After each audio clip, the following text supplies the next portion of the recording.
Peppa goes to Scotland.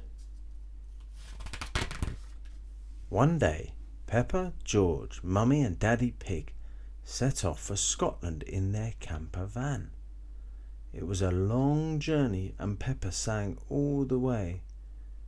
We're going to Scotland, we're going to Scotland in a camper van.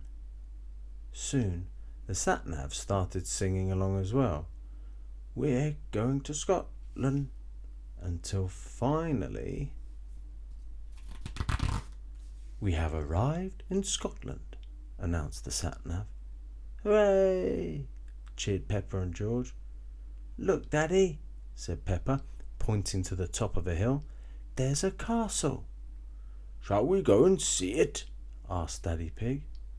Yes, said Peppa and George. They couldn't wait to explore. Yes, said Mummy Pig. She couldn't wait to get out of the camper van. At the entrance to the castle, Peppa and her family met Mr. McStag. Welcome to the best castle in Scotland, he said proudly. I, Mr. McStag, will show you around, but first you must wear these. Mr. McStag held up some kilts. I love my kilt, said Peppa. How's yours, Daddy?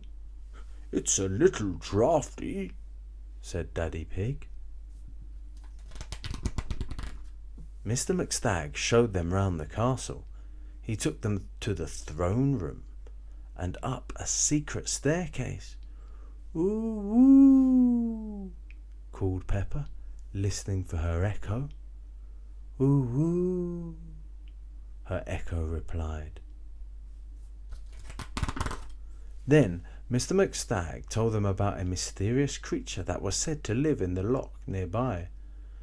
But no one knows if it is real or a made-up story, he said. Monster, roar! Yelled George. Luckily, George was just as excited about sleeping in the camper van. Yippee!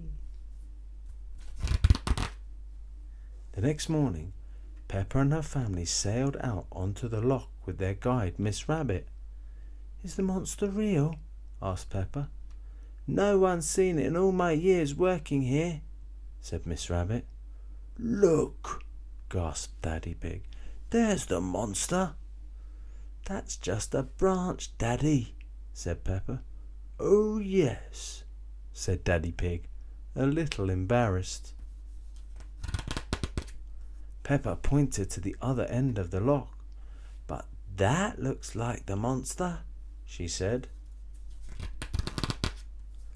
Okay, said Miss Rabbit. I'll take us over there. Hold tight, everyone. Miss Rabbit zoomed the boat over to the other side of the loch. But when they got closer, Peppa realised she hadn't seen the monster. Just some rocks poking out of the water. Oh, she sighed. Is that it over there? Asked Mummy Pig, pointing back to the far side of the loch. Miss Rabbit turned the boat round and zoomed back the way they'd come. But when they got there, all they could see were a few plants in the water. Oh, said Mummy Pig. Soon Miss Rabbit was zooming the boat round and round in circles all over the loch. There it is, I'm sure of it. No, there it is. It's definitely over there. I think we should head back now, said Miss Rabbit. We're all getting a bit dizzy. Miss Rabbit started to turn the boat round. As she did so, George, who had been sitting quietly the whole time, suddenly spotted something behind them. Monster! Called George as loudly as he could. Monster, roar! but everyone was too tired to look round. "We've stopped looking now."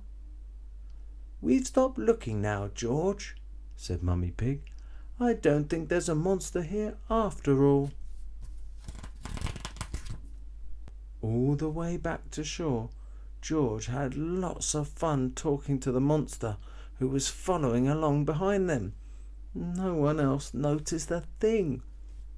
"Roar!" said George. "Roar! Roar! Roar!" When Miss Rabbit docked the boat, everyone stepped out onto the jetty.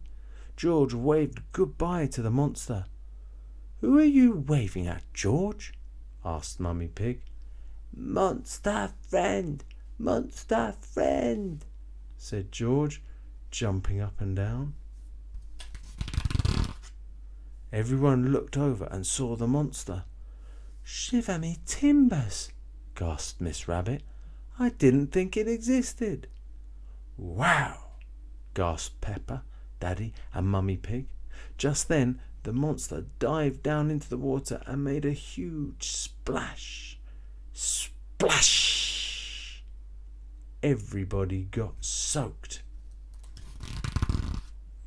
Everyone was very wet, but they were all very happy. Not only had they seen the monster, it had also made them lots of muddy puddles. Cheered Peppa, jumping up and down. Peppa and George love Scotland. Scottish muddy puddles are the best. The end.